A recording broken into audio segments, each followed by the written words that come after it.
Diksha, an outdated and unnecessary ritual from ancient times? Nowadays, many people consider the process of Diksha, initiation, as an empty ritual which actually doesn't do anything as far as enlightening you in any way. They even go as far as to claim that Diksha is not required and therefore not really necessary. As evidence, they produce Srila Jiva Goswami Pad's words in his Bhakti Sandarbha. In his Bhakti Sandarbha, Srila Jiva Goswami first says that Archana is not absolutely required since philosophically all Edens of Bhakti can lead to perfection. But then he also writes, yet those who follow the path recommended by sages such as Sri Narada and who desire specific relationship with the Lord consummated by a worthy guru through the process of Diksha should certainly perform Archana after first accepting Diksha. Those who desire a specific relationship. Then in Anukshara 284, Srila Jiva Goswami writes, so, when even the name alone is independent of any process and can bestow all results up to the supreme goal of life, how can a mantra, whose power is greater even than the name, be dependent upon Diksha? This may be answered as follows. By constitution, mantras are not dependent on Diksha. Nevertheless, human beings are by nature prone to unvirtuous conduct and mental disturbance due to identifying with their bodies. So yes, on the absolute platform, philosophically speaking, mantras are not dependent on Diksha. That is what Srila Jiva Goswami is saying here. Not once is he saying that Diksha is not necessary. He strongly recommends it because of our fallen nature. Otherwise, why even take initiation at all? Nevertheless, human beings are by nature prone to unvirtuous conduct and mental disturbance due to identifying with their bodies. Very often a verse from Chaitanya Charitamrita is cited as evidence that Diksha is not at all required. Eka Krishna mi kari sarva papakshaya Nava vida vakti puna nama haitahaya Diksha puracharya vidi papekshana kari Jivashvarsya chandala shavari ulare Chaitanya Charitamrita Lila 15:107-108. Simply by chanting the holy name of Krishna once, a person is relieved from all the reactions of a sinful life. One can complete the 9 processes of devotional service simply by chanting the holy name.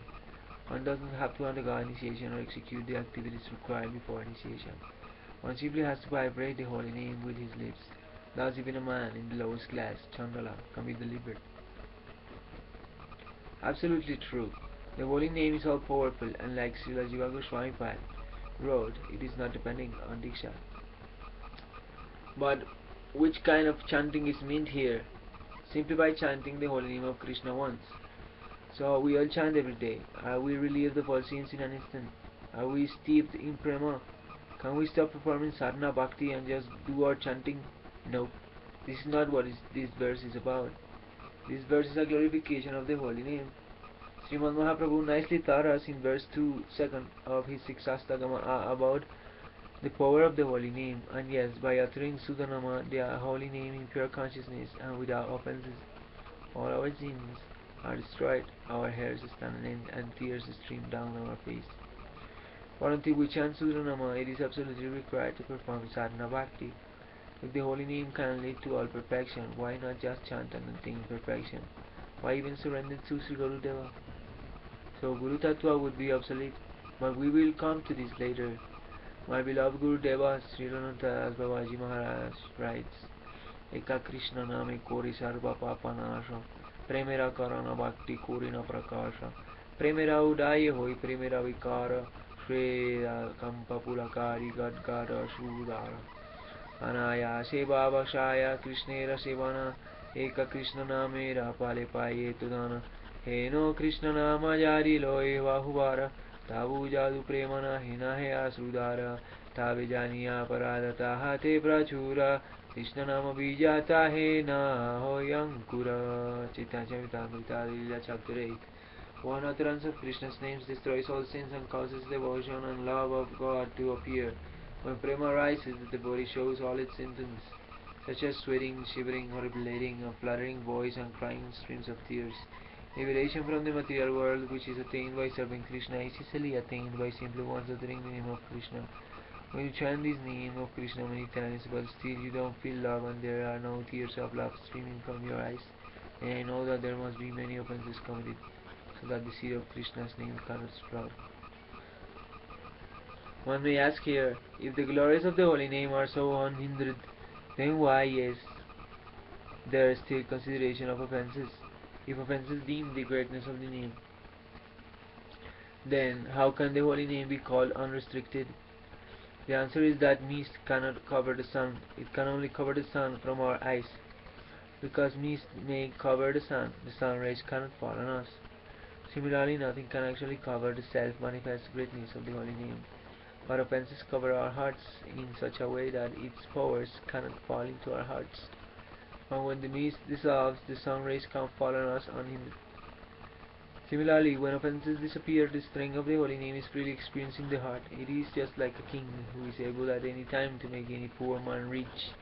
But if the king is displeased with someone and he does not want to give his wealth to him, it does not mean that he is not able to give that wealth. In the same way, the holy name is able to give prema to the offensive chanter, but he will not give it because he simply does not want to give it. That is why the practicing devotee should chant the holy name without committing offenses. Even if one chants for a long time, prema will not come in the heart as long as one commits offenses. That is why the devotional scriptures are always warning the practicing devotees to be aware of offenses. Tika to verse 2nd 6 This is exactly what Srila Goswami wrote. By constitution, mantras are not dependent on Diksha. Nevertheless, human beings are by nature prone to unvirtuous conduct and mental disturbances due to identifying with their bodies. Again, many say that Diksha is an empty ritual which actually does not do anything as far as enlightening you in any way. It surely is a ritual, but a very very important one. It may from the outside look like the permission to do archanam, deity worship, and it may be looked upon rightly as a purification process, but there sure is an internal aspect of Diksha too. What is meant by Diksha or initiation? In his Bhakti Sandarbha 283, Srimad Jiva Goswami quotes the Sastras to describe the glories of initiation. Divyam janam jato dadyat kurjat papasya sankasyajam tasmad diksheti prokta deshikais tatva kovida. That which bestows by knowledge and destroys all sins is called Diksha by the Acharyas who know the truth. Sri Jiva Parats Divyam Janam Hyatra Srimati Mantre Bhagavat Swarupa Janam Tena Bhagavata Samdabda Sambandha Vishesha Janam Cha. Here divine knowledge means the knowledge about the Lord's intrinsic identity which lies within the mantra, along with the specific knowledge of the living being's relationship with the Lord.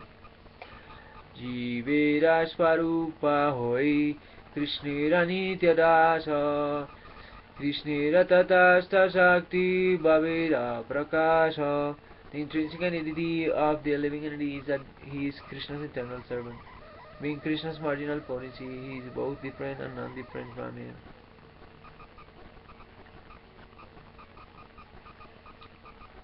Although the living being is Krishna's eternal servant, he has been averse to the Lord since beginningless time. Hence he has been swallowed by ignorance and illusion, and being under such illusion, he identifies with his false body, senses, and mind.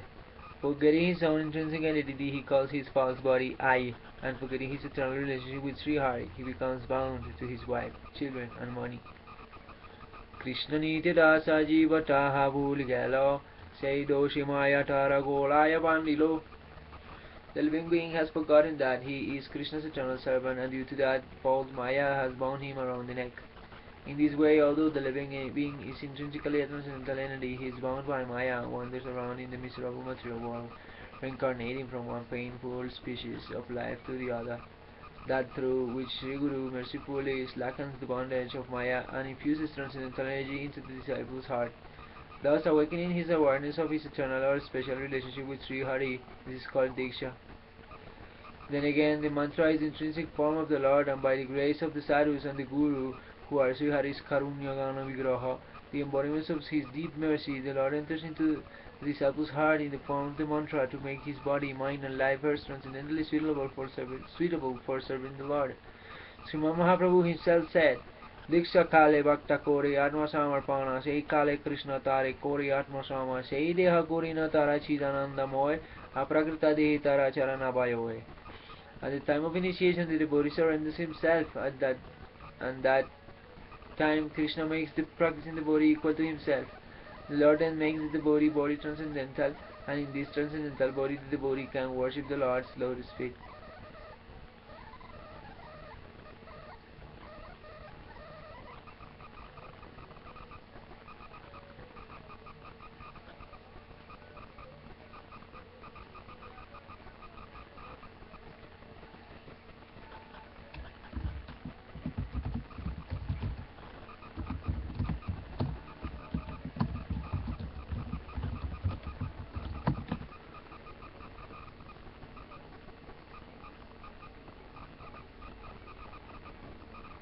It is easily understandable that those who know this glorious of taking shelter of the lotus feet of a bona fide guru and taking initiation, but still think that it is not necessary to take initiation and that chanting the holy name alone will suffice, will find so many obstacles and defeats on their spiritual paths.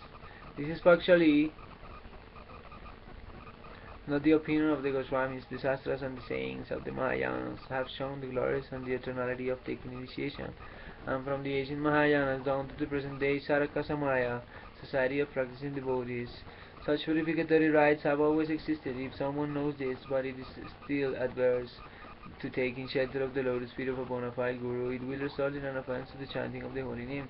It is not only an offense to the scriptures and the sayings of the Mahayanas, but it is also a sign of the respect to the Guru principle.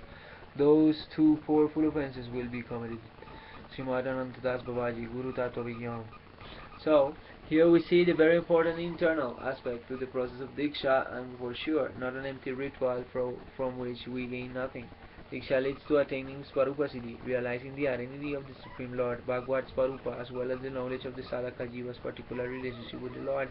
There can be no relationship with Krishna without knowing our own Swarup. That's right. By the way, my Gurudeva, he is perfectly in sync with Srila Vishwanath Chakravarti Pad, who writes in famous Tika Srimad Bhagavatam 6 to 9 to 10.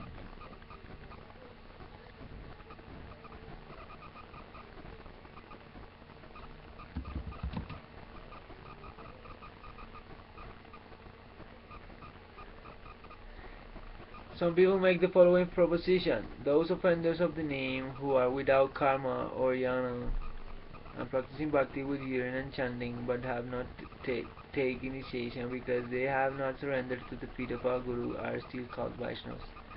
The word Vaishnava is defined as the person who takes Vishnu as his object of worship, according to Pani Sutra 4.224 and 4.395. Thus, Vaishnavas are those who have made Vishnu the object of worship by accepting initiation, and also those who make Vishnu the object of worship simply by worship, since there is no other word to describe the two types of people. So the latter type of persons also should not fall to hell. This, however, is not correct because one cannot attain the Lord easily without Guru. Nidham Aryam Surabam Sudurlabam Plavam Sukalpam Gurum Karnadharam Majanukulina Navashvateritam Umam Bababdim Nataritsatmaha. Having attained the human body, rarely attained but attained easily sometimes by good fortune, which is like a well-constructed boat with the Guru as the captain, pushed by the favorable wind of serving me. A person who does not cross the ocean of material existence is a killer of himself. Srimad Bhagavatam 11:20-17. Therefore, it should be explained that there is no other way of attaining the Lord than by becoming a devotee who has surrendered to the feet of a Guru, who will be attained in another birth by the power of worship. But it is seen that the Jamila without surrendering to Guru easily attain the Lord. This can be explained as follows. Those who, like cows or asses, make their senses pursue sense objects cannot know the Lord, Bhakti or Guru even in their dreams. Whereas in the case of a Jamila, they can be delivered even without Guru by chanting the name in Navabhas without offense.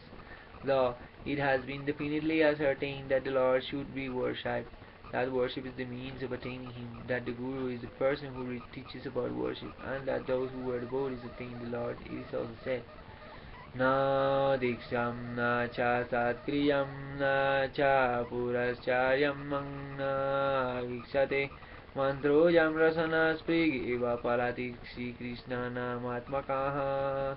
Chanting the holy name does not depend on initiation, pious activities, or the Purashaya regulated principles generally observed before initiation. The holy name does not wait for any of these activities, it is self-sufficient. Padyabali. As well, we have the example of a Jamila, but one who thinks, what is the benefit of taking the trouble to accept Guru? I will attain the Lord just by chanting the name. He will not attain the Lord because of the offense of offending Guru. Third offense.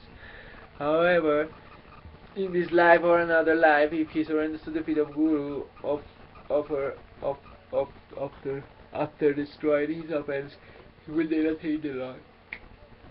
If Diksha is not required or not really necessary, then why did Krishna take Diksha? Why Sriman Mahaprabhu? To set an example for us to follow. If Diksha is not required or not necessary, then the whole concept of Guru Tattva would be useless. And why would Srila Rupa Goswami name Diksha as one of the first three items of Sadhana Bhakti?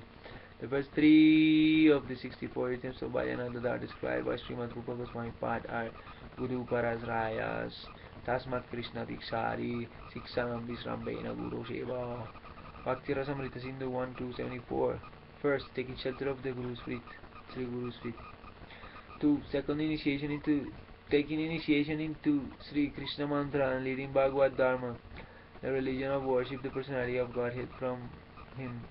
3. Serving Sri Guru with faith, Guru Pas Raja Diksha Guru Sevana.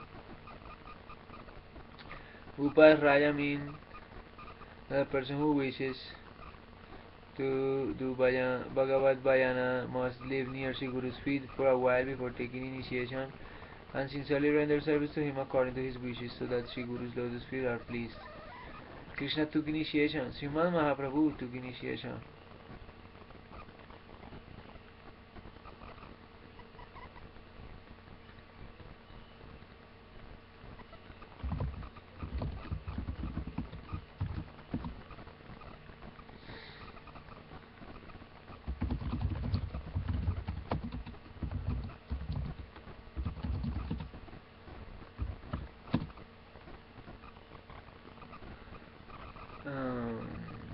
It's therefore perfectly clear that we as fallen sadhakas should also follow their example. Swayam Bhagavan Sri Krishna defined the principle of Sri Guru Deva as follows to his dear devotee Sri Uddhava Bhagavad 11:17-27. Acharya mam vijanijam na va manyita karichit na matrya buddha shruyeta sarvadeva maya guru. Sri Bhagavan said, O Uddhava, you should consider the Acharya, meaning the Guru, to be me, myself, and never disrespect him. Do not find faults in him, taking him to be an ordinary human being, for Sri Guru is the aggregate of all the gods. Guru Krishna Rupa Hon Sastrira Pramane Guru Rupa Krishna Kripa Kurina Bhaktagani. The Guru is another form of Krishna. That is proven by the scriptures. Krishna bestows his mercy upon the devotees in the form of the Guru. One who wants the worship of the Supreme Lord must first of all take shelter of the lotus feet of Sri Guru. Vayana Sadhana is far removed from one who does not take shelter of the lotus feet of Sri Guru, because this is the gate through which one enters the path of bhakti. This does not only count for the path of bhakti. There is no practice in the world that does not require the shelter of a Guru's teacher's feet. If it is necessary to take a learned, unexperienced teacher to learn something in this mundane world, then it is needless to say that one needs a Guru to learn bhakti from, which is the highest science in the spiritual world. Sriman tells Babaji Guru Tattva Vigyan. We will continue this article just halfway there. Hare Krishna. Radhe Radhe.